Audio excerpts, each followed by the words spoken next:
Hey everybody, it's TH here. You know me from Women for Women Today, and I am featuring women who wow me. This is a brand new series where I'm really featuring the mentors who I brought into my past Women for Women Today events.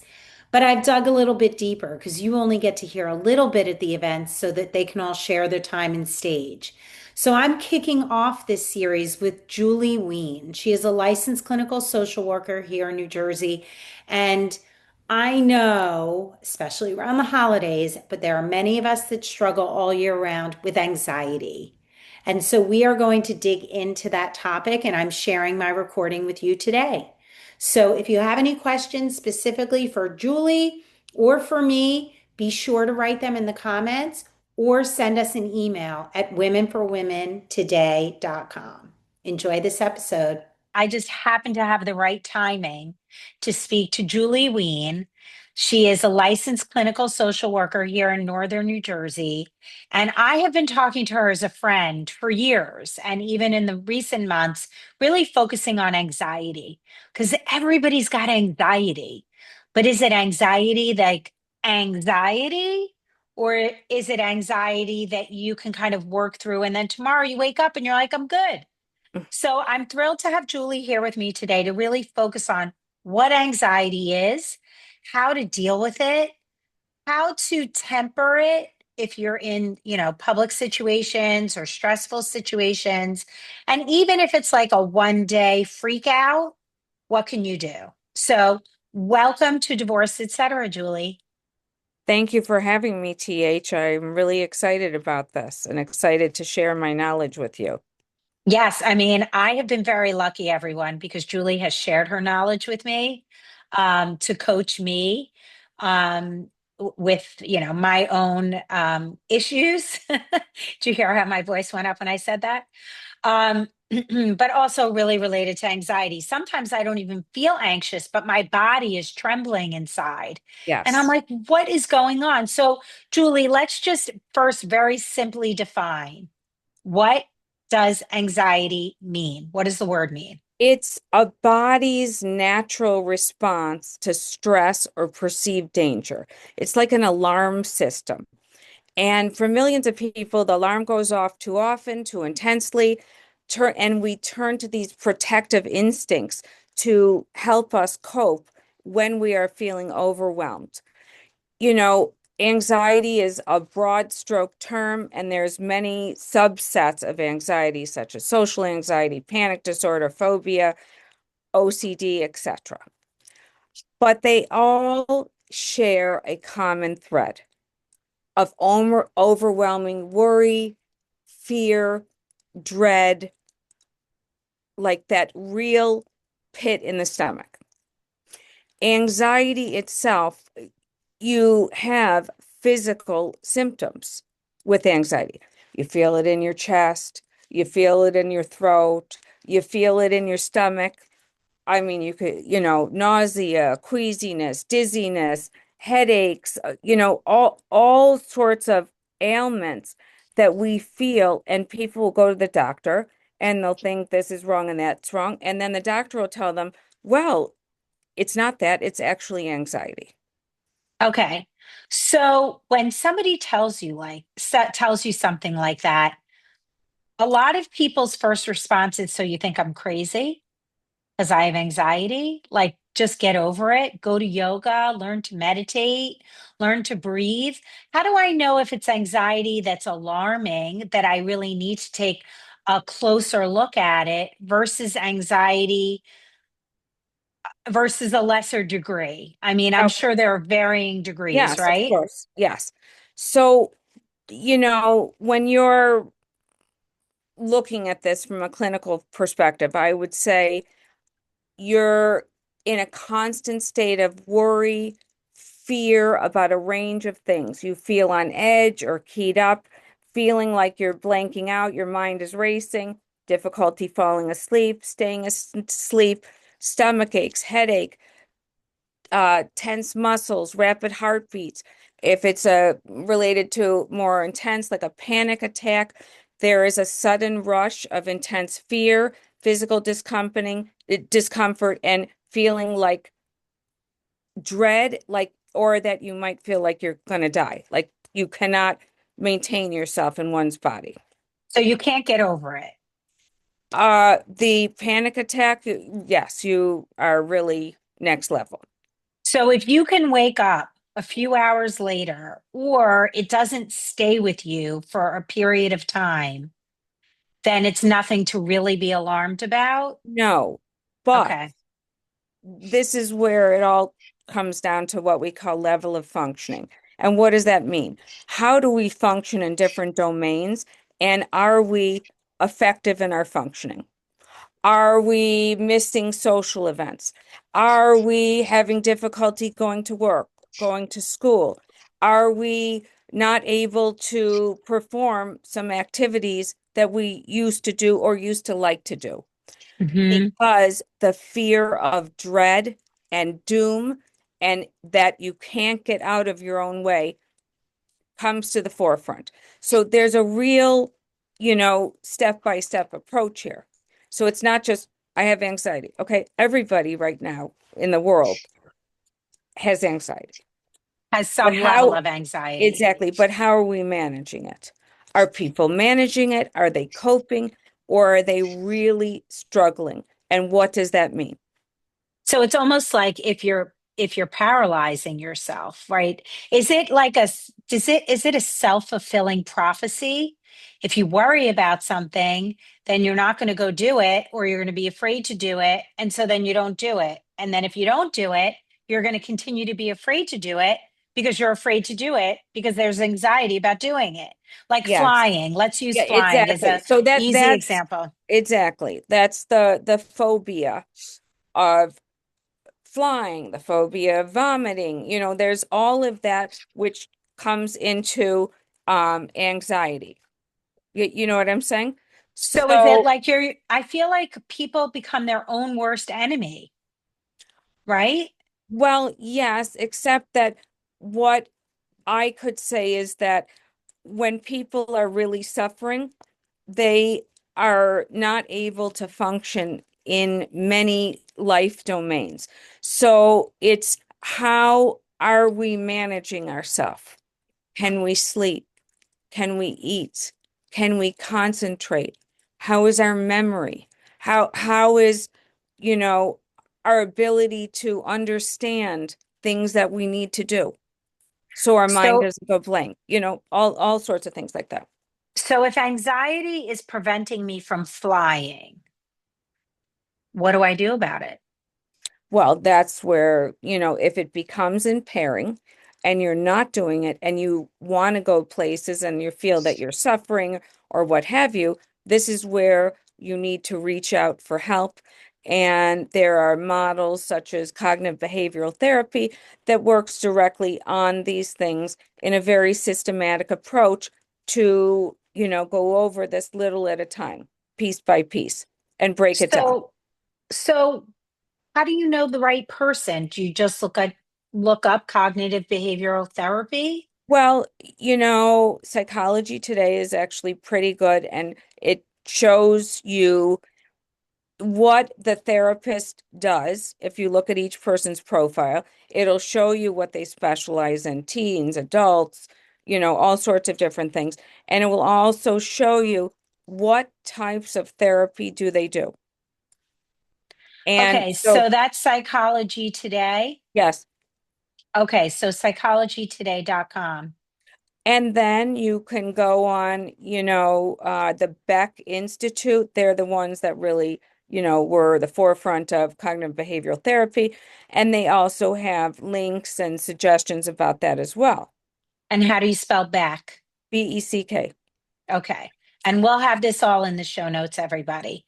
So now, Julie, in your own professional experience, what are some things that you can just tell our audience as guidelines that they could try to do in addition to looking for a licensed clinical social worker or someone who specializes in cognitive Mhm. behavioral therapy to help them with their anxiety? Sure, sure. So some things that I use is,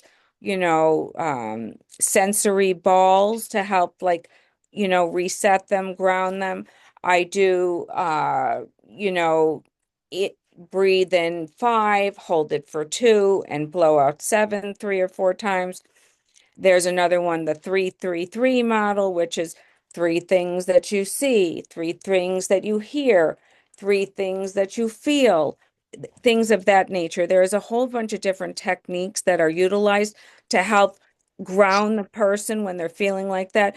I have students that are in school, and I'll literally make sure that they go run to the nurse. They get ice on the back of their neck and on their, under their wrist, Wrist. etc., to help them drill down. I have kids in college doing it all the time. I actually make them bring a tumbler of ice to class each time. Like that's like my instruction. So I'm very like proactive in these roles to try to guide them to help them with their physical and emotional discomfort so that they can, attend to class. So when you bring a tumbler with ice on it, you use it before class or you use it when you first are starting to feel When anxious? when you are first starting to feel anxious, Okay. when you're And feeling that butterfly or that a little bit of heart racing or feeling sweaty or feeling dizzy or feeling nausea, something that doesn't feel right in your body because it is a literal physical discomfort sensation. so if you had to guess at a percentage of people today, which population do you think is struggling the most right now with anxiety?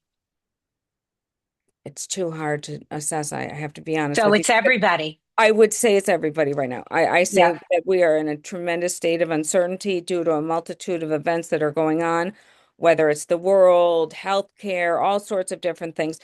And so we're all in a state of uncertainty. There's a lot going on. But how does it affect us in our everyday life is the difference. Is it taking us down or are we managing through it? It might feel uncomfortable, but we're not like, Paralyzed wanting by to it. crawl up in a ball and not be able to function. So So go on. is there a difference between stress and anxiety?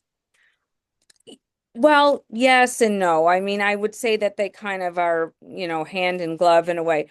I would say, stress leads to anxiety. They're sort of like they go into each other. But the point is, in my assessment of all of this, is when people are coming to see me, my first thing is, I do some brief psychometric testing to determine what their level of functioning is in these areas to ascertain what I plan to do in their specific case based upon their presentation. And then I, periodically every month, 2 months, redo that testing to see if the symptomatology is decreasing. So I use that with my cognitive behavioral principles. Is it also good to keep a journal Absolutely. Absolutely. to track when these are actually happening? Because if I would imagine that if you think it's all the time, but as you write it down, it's like once a week, Mm-hmm. then that's a reality check. Or it is all the time, every day. That's a Exactly. different And that's a reality different, check. exactly. There are apps, mood tracker, this thing that also help us in these times of distress. And how severe is it? So do you recommend people use those apps? I do sometimes, absolutely. I use all sorts of tools and workbooks and a whole bunch of different things to give them like a real well-rounded approach. I even show them reels in session a lot of times to allow them to understand, not that I'm just speaking, but I'm pairing it with a video or some other multisensory approach so that they can get that aha moment. So if I come to you once a week, how do I bring that into my everyday life, which is 24 hours a day, another 6 days a week? This is where the homework and the practicing, and then we follow up with that practicing to show, have you done this? What are the responses? What are you feeling like, in a real, stringent manner? So a lot of people are going and smoking pot, taking gummies. buying over the counter stuff. Oh, it's holistic, it's organic, it'll calm me down. What do you think about all of that?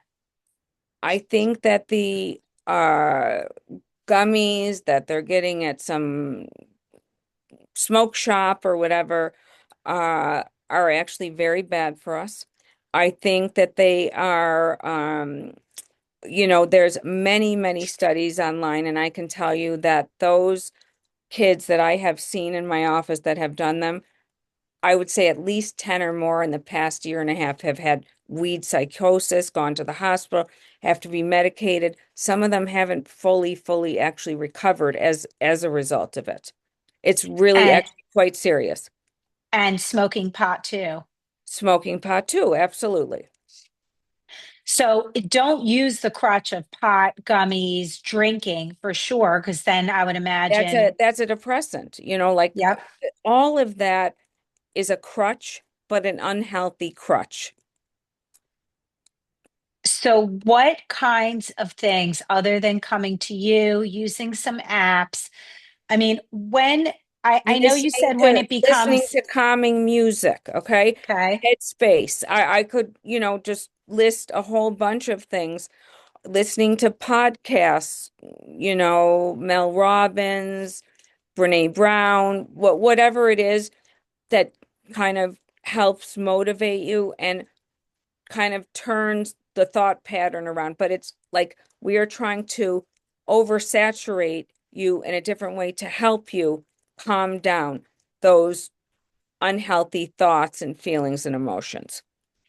So for everybody listening to Divorce Etc. today, listen, divorce is among the top stressors in your life. Yep. And when you're getting a divorce, you are probably moving and there is a death to a relationship. So Oh, yes. you're in the top three. You're batting like a perfect three here. So I really want you all to listen to what Julie had to say because you're normal to feel stressed during this time. Oh, So yes. I know for me, I had to give myself a lot of grace. Like, why am I freaking out about this? I should be doing this. I should be doing that. I should be calm. I should not let him or her get to me. I should not overreact. So I found that the shoulda, coulda, wouldas were part of a bigger problem for Yep. me. What do you think Yep. about that? Those are all the cognitive distortions that we're telling ourselves, So the narrative that we're telling ourselves in our brain needs to be turned around. which is exactly why I said saturate with other things to, rewire some of that negative thinking. Okay, so Julie, you are a licensed clinical social worker, and I want everybody to know that these are just broad stroke guidelines. Hmm. Julie is not advising you on your specific condition, your specific struggle. We are just talking about anxiety in general terms, and certainly when you're getting a divorce, all that goes with it. Plus, if you're a parent and then you want to Absolutely. put on the happy face, but you're not Hmm. feeling so happy. Let's talk about that for one question as far as divorce is concerned with anxiety, because there's a lot of unknown and a lot of people are Yes. not taking the step to get a divorce because of anxiety and the narrative that they've put into their brain. Yes, feeling What paralyzed are with fear, with dread, with all of that stuff. so The, for us at X Experts, we are one of our top priorities is to educate you yep. because when you know better, you do better. When you know better, the fear can go away in many circumstances because there's Yes. nothing to be Yes. fearful for. You're Yes. like, wait a second, I didn't know this. And then it changes things. Is that the same thing for in life in general? Like if you're afraid of flying, why are you looking at the 0.001% of crashes over the 99.99% of successful flights? Of course, because, otherwise you're self-sabotaging.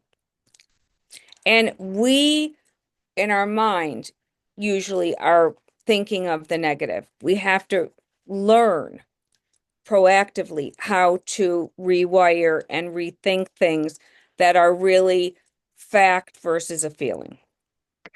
For me, during my divorce, I have a journal that I love. Oh my gosh, why am I forgetting? It's the 5 minute journal.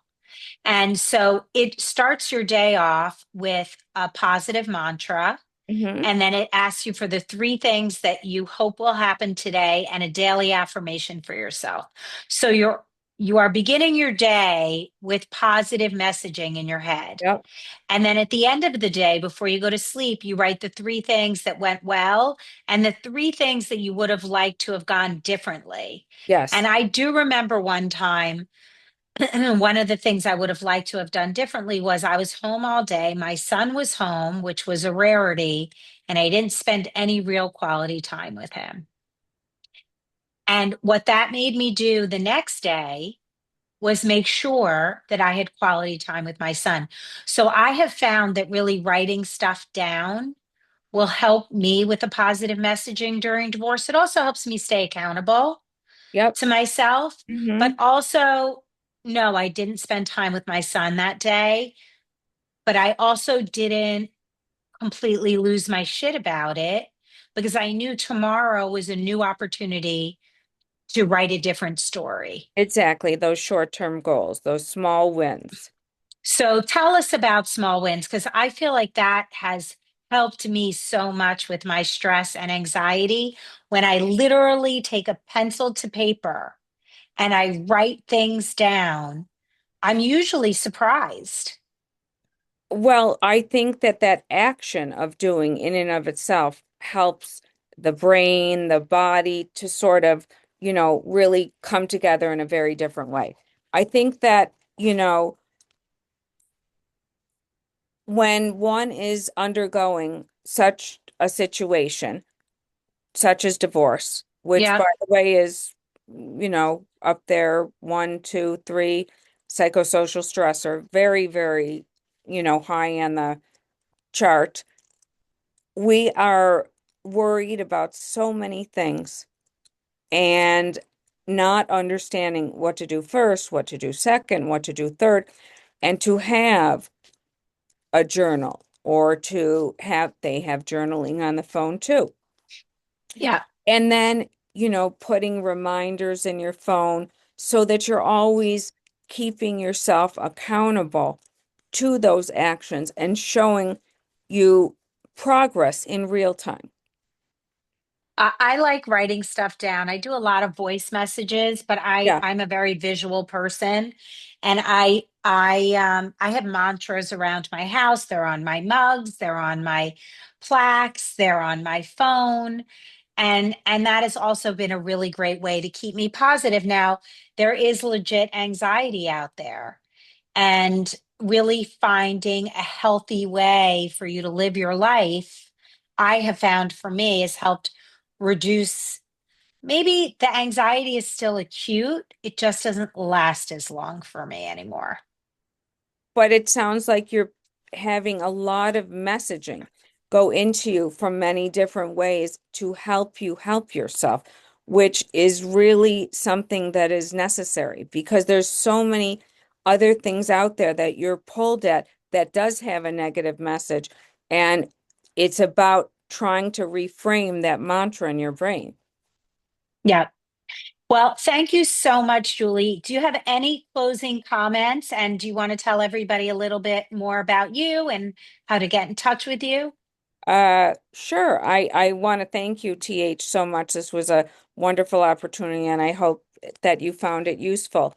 I am in private practice for over 30 years in Norwood, New Jersey, and I can be reached by phone 201-960-3563 or email Julie, L as in Larry, WIEN at gmail.com, and I'd love to meet with any one of you. And I thank you so much. My pleasure. And we'll have all these notes and links and the full transcript for you in the show notes for the show. So thank you so much, Julie, and Thank you. everybody. You will be okay. There are resources out there to help you. All you have to do is show up for them and take advantage of them. And they're not all expensive, like Julie said multiple times. All these apps, even a stress ball. For me, going for a walk in nature, bundling up on a cool Yep. day if the sun is out. For me, movement is a great way to just kind of regulate my Movement nervous is system. wonderful. There's worksheets, there workbooks. There is so many things that are not crazy expensive that one can do to help themselves, but they really have to sign on to wanting to do this. Right. Commit to yourself. You deserve it. All right. Exactly. Thank you, Julie. Thank Have a you. great day. Thank you.